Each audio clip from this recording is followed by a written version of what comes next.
नमस्कार साथीहरू, बाबुराम सुती च्यानलमा हजुरहरूलाई स्वागत छ। साथीहरू, आज हामी लोकन्थली एरिया नजिकै भक्तपुरमा छौँ र हनुमन्ते कोरिडोर हेर्न आएका छौँ।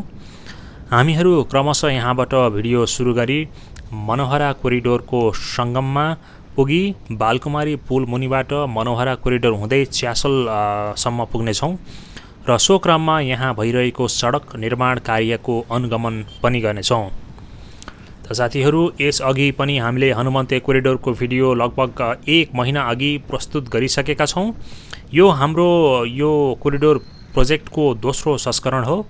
साथीहरू, नेपाल सरकारले कोटेश्वर जडिबुटी खण्डमा जाम घटाउने हेतुले यी कोरिडोरहरूको निर्माणमा सुस्तता देखाएको छ। हनुमन्ते कोरिडोर भक्तपुरको बालकोटबाट सुरु भई बालकुमारी ललितपुरको पुलसम्म र बालकुमारी पुलबाट च्यासलसम्म मनोहरा कोरिडोरले बागमती कोरिडोरलाई च्यासल नजिकै आएर जोड्नेछ र सडक निर्माण पश्चात हामीहरू बागमती तिरैतिर मनोहरा हुँदै हनुमन्ते हुँदै सिधै भक्तपुरसम्म यात्रा गर्न सक्दछौँ र त्यो पनि कोटेश्वर जडिबुटीको जाम चलेर।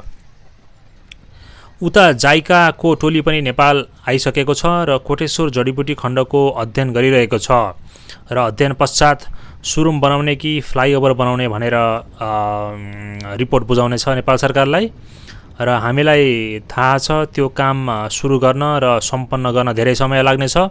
तर यी कोरिडोरहरू भने यही वर्ष अगाडि नै सिद्धिन सक्छ, यही गतिमा काम अगाडि बढ्यो भने। तसर्थ यो प्रोजेक्ट ज्यादै महत्त्वपूर्ण छ र आशा छ कामले यस्तै गति लियोस् र निकट भविष्यमै हामी कोटेश्वर जडिबुटीको जाममा फस्न नपरोस् भन्दै आजका लागि हामी बाबुराम सुती च्यानलबाट बिदा हुन्छौँ।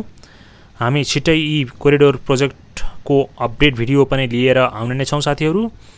तसर्थ बाबुराम सुती च्यानललाई आज सब्सक्राइब गर्नुहोला भन्दै हामी बिदा हुन चाहन्छौँ। धन्यवाद अनि जय नेपाल।